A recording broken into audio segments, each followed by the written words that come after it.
You do not lose to Stone Age warriors when you have repeating rifles. That was the rule. That was what every officer from West Point to Fort Bowie understood as fundamental truth. The United States Army in 1881 possessed breech-loading Springfield rifles, Gatling guns, telegraph communications, and the full industrial might of a continental power. The Apache possessed bows, stolen firearms, and what the military brass dismissively called primitive warfare. The gap was insurmountable. At least that's what they believed. Military doctrine taught that superior firepower wins wars, logistics wins wars, discipline wins wars. The Apache had none of these advantages. They had no supply lines, no reinforcements, no artillery. Many Army officers joked that Apache scouts were a waste of resources. Hiring Indians to track Indians seemed like admitting your soldiers couldn't do their jobs. Some cavalry units outright refused Apache scout assistance, considering it an insult to their professional competence. The laughter echoed through officers' quarters at Fort Apache, Fort Huachuca, Fort Bowie. Young lieutenants fresh from the east entertained themselves with tales of chasing savages through the desert. How hard could it be? The Apache were outnumbered 50-1. They had no formal training, no military academy education, no understanding of modern warfare. This confidence was absolute. This confidence was institutional. This confidence was built on the unshakable foundation that technology and numbers decided wars. But in 1881, one Apache warrior began a campaign that would shatter every assumption the United States military held about warfare in the Southwest. His name was Goyawe, the one they called Geronimo. And he would teach the U.S. Army a lesson written in blood and silence. Geronimo is 58 years old when this story truly begins. That number matters. Most warriors his age are teaching grandsons or sitting in council. Geronimo is planning operations that would challenge commanders half his age. He stands 5 feet 8 inches tall, not imposing by conventional standards. His face carries the weathered lines of 5 decades in the Sonoran Desert, eyes that have watched his people shrink from thousands to hundreds, then to dozens. He's a Beroncohe Apache, born in 1829 in what is now western New Mexico. In a world where the Apache moved freely across a territory larger than many European nations. But this isn't that world anymore. By 1881, the Apache have been fighting a losing war of survival for 30 years. Mexican soldiers killed Geronimo's mother, wife, and 3 children in 1858. That's the origin of his name. Mexican soldiers screamed prayers to St. Jerome when he attacked, and the name stuck. Geronimo, a name that would become synonymous with terror. The U.S. military controls the Southwest now, following the Gadsden Purchase and the end of the Civil War. Reservation policy is in full effect. The Apache are supposed to live on the San Carlos Reservation in Arizona Territory, a barren wasteland the Army specifically chose because nothing else grows there. Rations are sporadic. Disease is rampant. Corruption is standard. Indian agents sell Apache food supplies for profit. Children starve within sight of Army storehouses. Geronimo has broken from the reservation 4 times. Each time, he's been brought back. Each time, the Army promises reform. Each time, nothing changes. In September 1881, he breaks out a 5th time. With him are 35 warriors, 8 boys old enough to fight, and 101 women and children. Against them, 5,000 U.S. Army soldiers, 500 Apache scouts working for the government, and unlimited resources of a nation determined to end Apache resistance once and for all. The arithmetic seems clear. The outcome seems inevitable. What the Army doesn't understand is that Geronimo isn't fighting the war they expect. He isn't massing forces. He isn't holding territory. He isn't trying to win in any conventional sense. He's going to make the Southwest bleed, and he's going to use tactics so effective, so ruthless, so perfectly adapted to the terrain that Army units will vanish without firing a shot. Lieutenant Charles Gatewood, one of the few officers who respects Apache capabilities, writes in his diary, "We are hunting the most dangerous men on earth, and we're hunting them on their ground, by their rules. In terrain they know better than we know our own homes. Most officers dismiss Gatewood's warning. They'll learn. The morning of September 30th, 1881, Captain Emmett Crawford receives reports that Geronimo's band was spotted near the border with Mexico in the Animas Valley. Crawford commands 3 companies of the 6th Cavalry, 120 mounted soldiers with modern weapons and Apache scouts. Crawford refuses the scouts. He tells his second-in-command, Lieutenant William Forsyth, "We don't need Indians to catch Indians. We have superior numbers and superior training."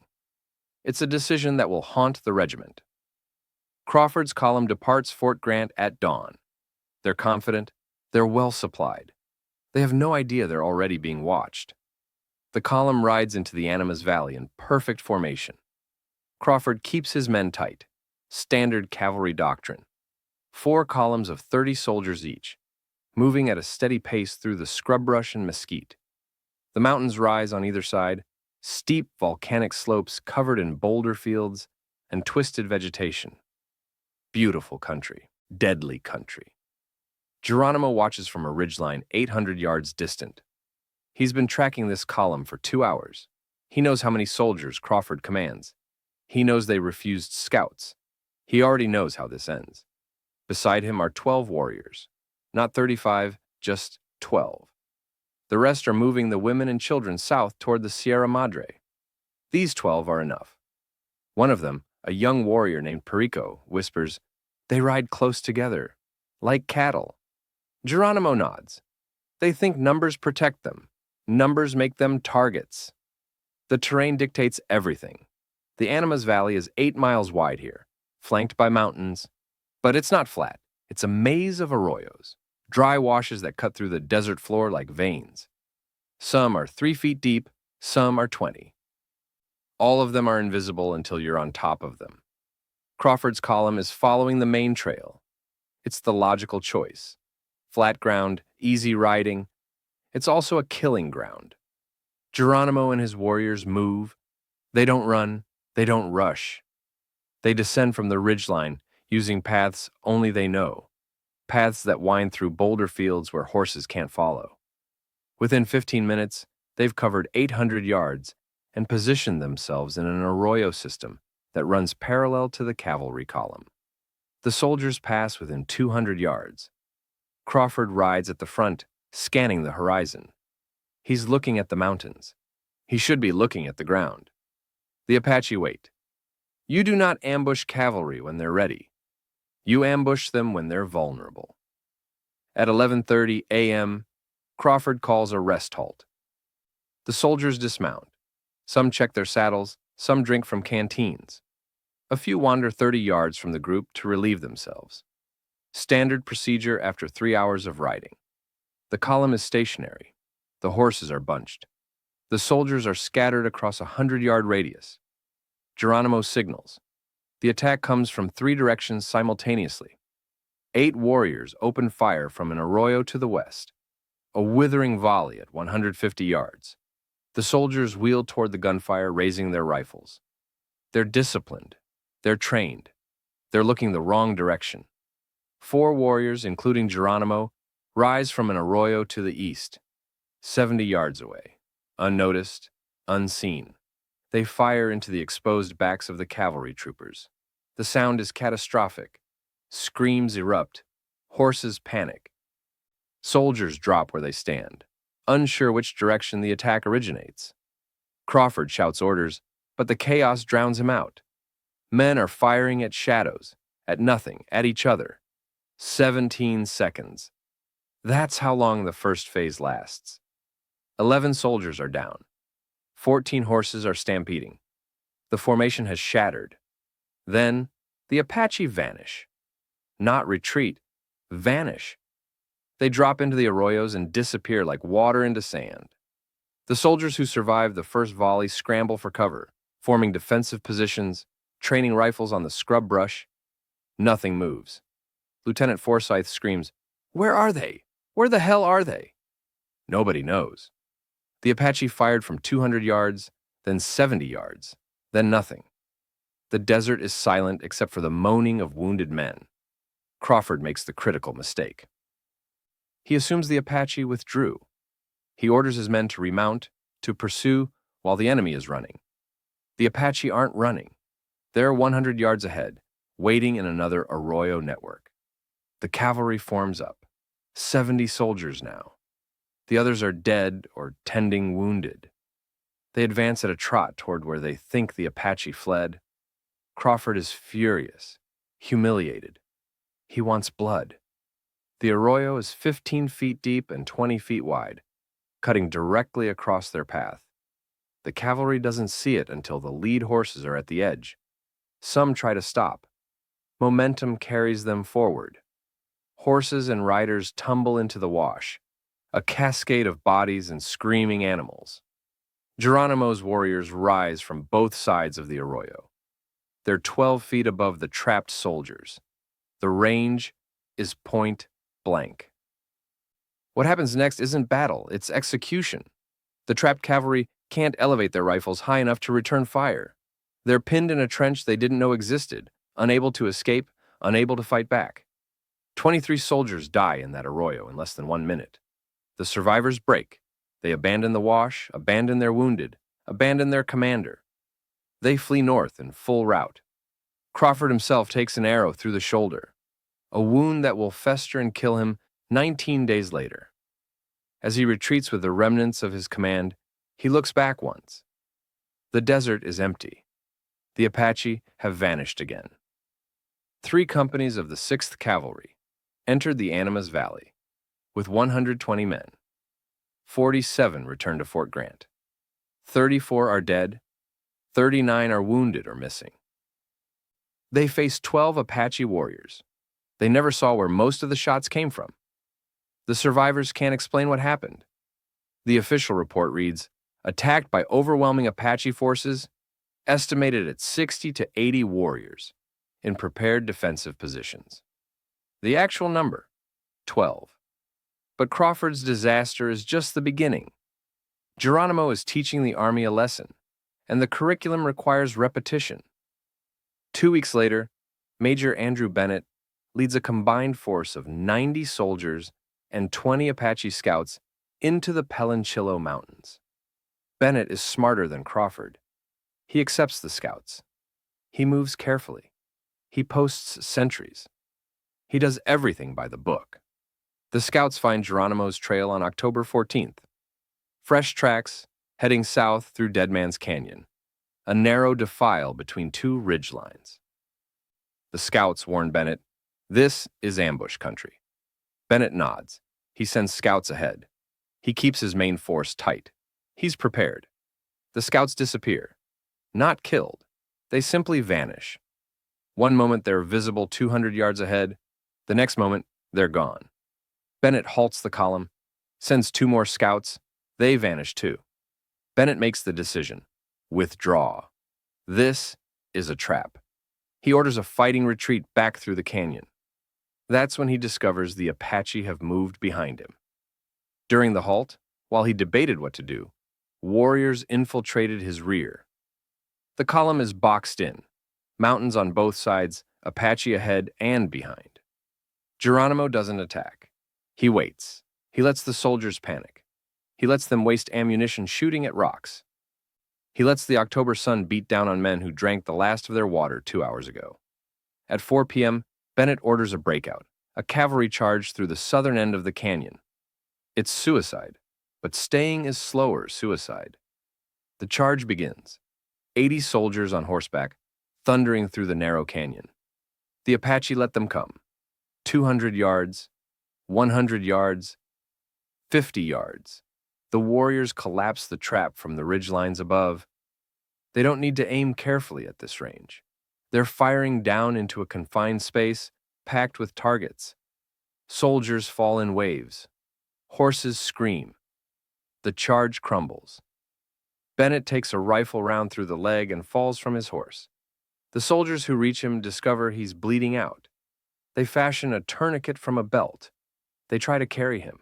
The Apache fire intensifies. Lieutenant James Parker makes the call. Abandon the wounded. It's the only way the survivors escape. 23 soldiers, including Parker, break through the southern end of the canyon and sprint for open desert. Behind them, the canyon is a slaughterhouse. 67 soldiers enter Dead Man's Canyon with Major Bennett. 23 leave. Bennett dies on the canyon floor. The Apache scouts who vanished earlier are found the next day, bound and left alive as a message. The message is clear. The Army can't even protect the Indians who work for them. November brings 3 more incidents. A supply column ambushed near Stein's Peak. 18 dead. A telegraph repair crew wiped out to the last man near Apache Pass. A small detachment of 15 soldiers simply disappears near the Chiricahua Mountains. They're never found. Not their bodies, not their equipment. Nothing. By December, something has shifted in the Southwest. Patrols no longer move without Apache scouts. Officers who mocked scouts 6 months ago now refuse to leave the fort without them. Formations spread wider. Movement happens only during daylight. Night patrols cease entirely. The Army controls the forts and the towns. The Apache control everything else. 5,000 square miles of desert and mountains where soldiers die and disappear. General George Crook, commander of the Department of Arizona, receives reports from his field officers. The pattern is clear and terrifying. Apache warriors are inflicting casualty ratios of 10 to 1, sometimes 20 to 1. Small bands of fighters are paralyzing a modern military force. Crook interviews the survivors. He hears the same phrases again and again. We never saw them. They were on top of us before we knew they were there. The desert swallowed them. Lieutenant Thomas Cruz, one of the few officers who survived an encounter with Geronimo's band, writes home, "We are not fighting an army. We are fighting ghosts who know every rock, every shadow, every trick of this land. They move faster on foot than we do on horseback. They survive on water sources we cannot find. They see us hours before we see them. This is not warfare as I was taught. This is something older and more terrible." But the most revealing testimony comes from an Apache scout named Zoe, who defected from Geronimo's band. Crook asks him, "How does Geronimo know where the soldiers will be?" Zoe's answer is simple. He does not know where you will be. He knows where you must be. There are only certain trails through the mountains, certain water sources in the desert. He owns those places. When you come to them, he is already there. Think about what that means. The Apache aren't reacting to army movements, they're predicting them.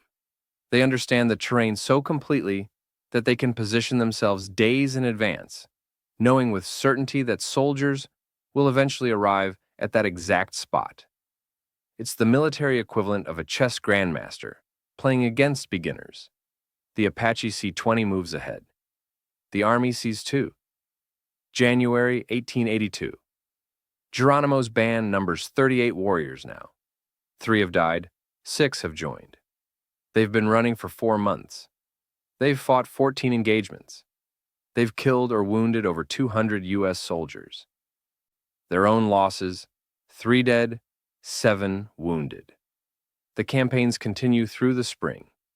Each ambush is different, but follows the same principles.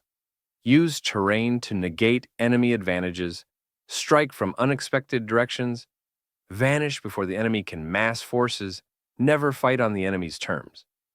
At one point, Geronimo's band is simultaneously pursued by 5 separate army columns, totaling over 400 soldiers.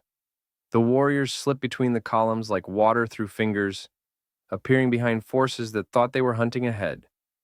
If you find this kind of forgotten history as fascinating as we do, we'd be honored if you'd hit that subscribe button. We believe these stories of tactical genius deserve to be told, and by subscribing, you help us ensure they aren't forgotten. The pattern continues for months, then years.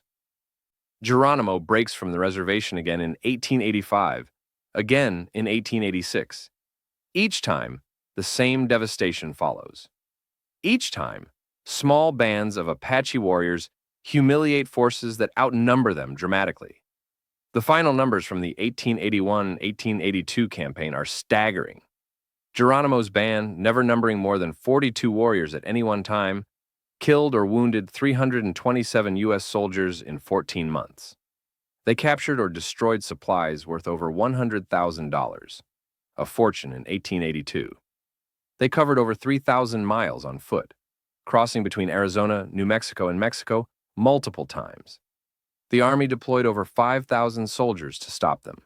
The cost of the campaign exceeded $2 million, and for 14 months, the Apache remained free. The military bureaucracy in Washington doesn't want to believe the reports, casualty ratios. This lopsided don't happen in modern warfare, not to trained soldiers with repeating rifles, not to units with support and supply lines. But the reports keep coming. The bodies keep coming home. General William Tecumseh Sherman, commanding general of the United States Army, reviews the Arizona situation in March 1882. Sherman, who burned his way through Georgia, who broke the Confederacy with total war, reads the casualty lists with disbelief. He writes to President Chester Arthur, "We are facing an adversary who has adapted to defeat us using nothing but terrain, mobility, and tactics refined over centuries. They are the most effective light infantry force currently operating on this continent." That assessment comes from Sherman. Think about that weight. The man who defeated Robert E. Lee's army is calling the Apache the most effective fighters in America. The ripple effects transform U.S. military doctrine. Within a year, the Army completely restructures its approach to Southwest operations. The changes are comprehensive and permanent. First, Apache scouts become mandatory for all patrol operations. Officers who refuse scouts are relieved of command. By 1883, over 500 Apache men are working for the U.S. military, a force multiplier that tips the balance. The Army finally accepts what Geronimo demonstrated. You cannot beat the Apache without understanding how they think, how they move, how they fight. Second, the Army abandons large formations in the Southwest. Columns of 100 soldiers become columns of 20. Speed and stealth replace mass and firepower. Cavalry units are stripped down to essentials. Wagons are abandoned. Supply lines are shortened. The Army starts learning to move like the Apache. Third, West Point begins teaching irregular warfare. For the first time, the military academy includes coursework on guerrilla tactics, ambush techniques, and unconventional combat. Officers study Apache tactics the way they studied Napoleon's campaigns. Geronimo's ambushes at Dead Man's Canyon and Animas Valley become textbook examples of how terrain can neutralize superior technology. The changes extend beyond doctrine. The Apache campaigns forced the Army to develop new equipment designed for desert warfare: lighter field packs, better canteens, modified saddles for rough terrain. These innovations will be used decades later in conflicts around the world. But the most profound impact is psychological. The myth of technological supremacy dies in the Southwest desert. The idea that modern weapons automatically defeat primitive warriors is shattered. Military theorists begin studying asymmetric warfare, understanding that tactics and terrain can matter more than technology. The Apache Wars influence military thinking far beyond American borders. British officers in Afghanistan study Apache tactics when facing Pashtun guerrillas. French commanders in North Africa examine Geronimo's campaigns when fighting Berber resistance.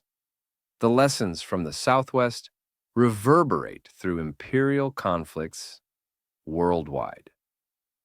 What they didn't know was that the Apache were demonstrating principles that would define warfare in the 20th century.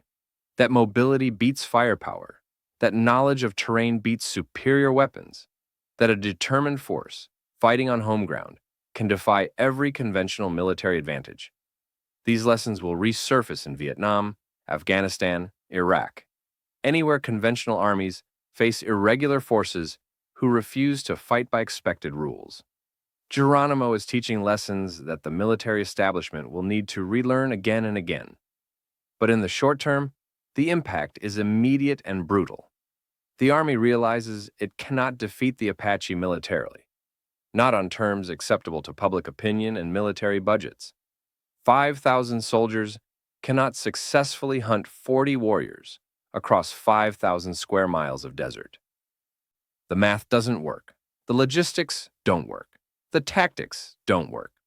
General Crook recognizes the reality first. In 1883, he shifts strategy entirely. Instead of trying to kill Geronimo, he focuses on making life on the reservation tolerable. He removes corrupt agents. He improves rations. He allows Apache to leave the reservation for traditional hunting. He recruits Apache leaders to help govern their own people. It's a radical shift from extermination to negotiation.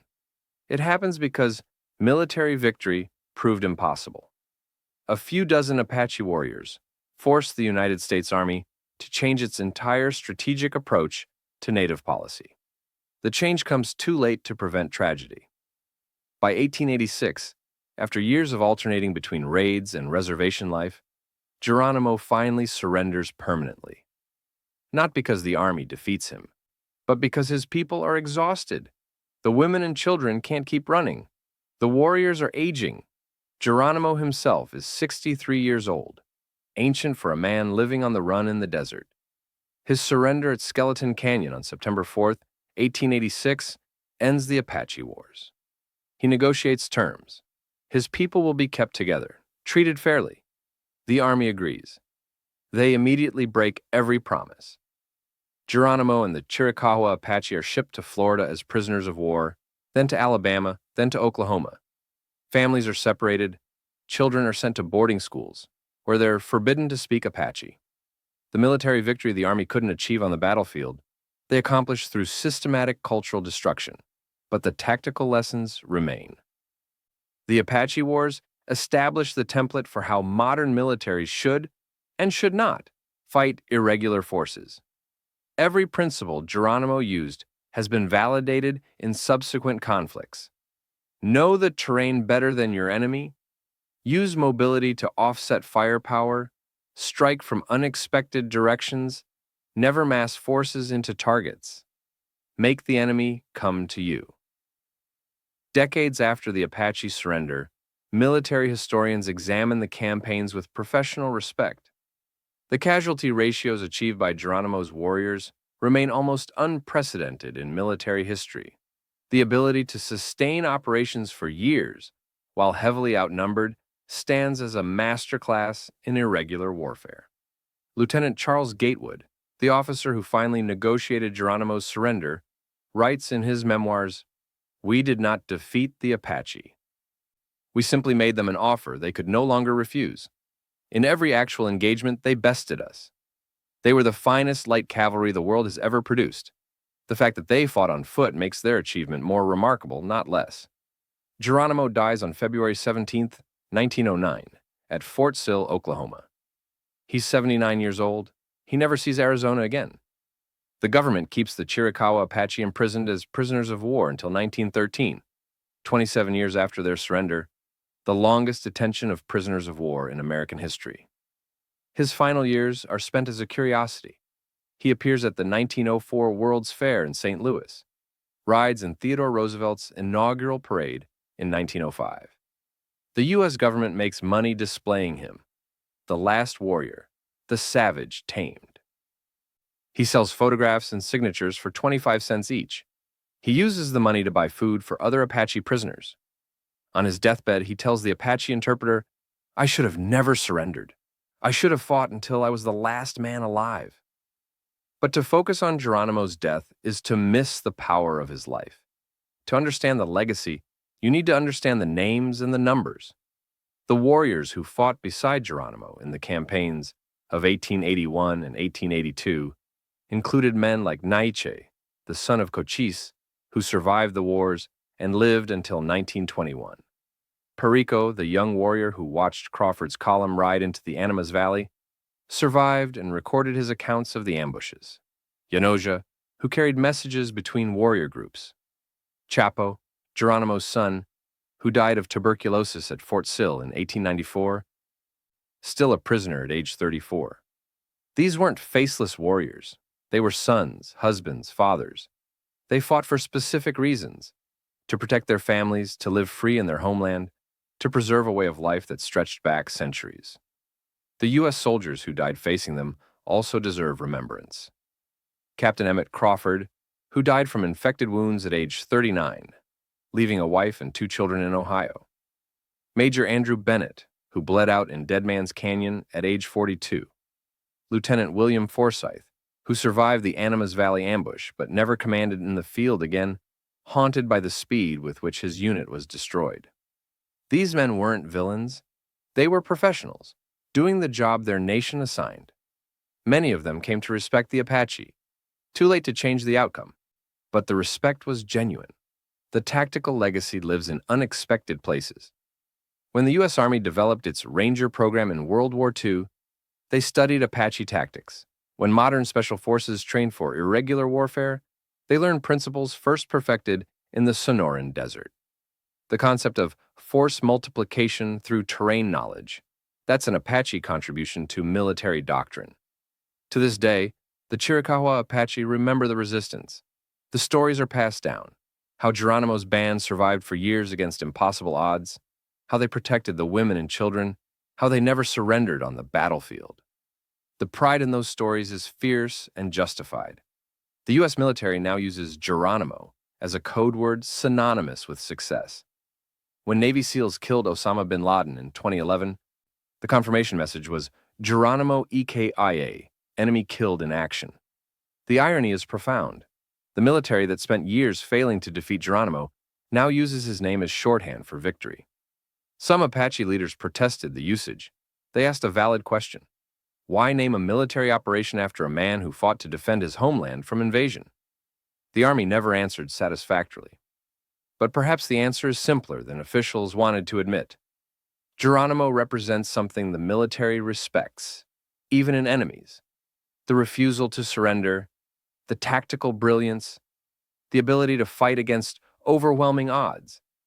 These stories matter now more than ever. We live in an era where technology dominates military thinking. Drones, satellites, precision weapons. The Apache Wars remind us that terrain, tactics, and determination can still neutralize technological superiority. That a small force fighting on home ground, using strategies refined through generations, can defy the arithmetic of conventional warfare. The numbers tell one story. 38 warriors, holding off 5,000 soldiers for over a year. The names tell another. Geronimo, Naiche, Perico, and dozens of others, who proved that courage and skill can triumph over technology and numbers, at least for a time. The United States eventually won the Apache Wars through attrition and policy, not military victory. That distinction matters. The soldiers who mocked Apache scouts learned their mistake in blood. The officers who dismissed irregular warfare as savage learned to teach it at West Point. The nation that assumed technology guaranteed victory learned that wars aren't won by the side with better weapons, but by the side that uses their advantages more effectively. If this story moved you, please hit that like button.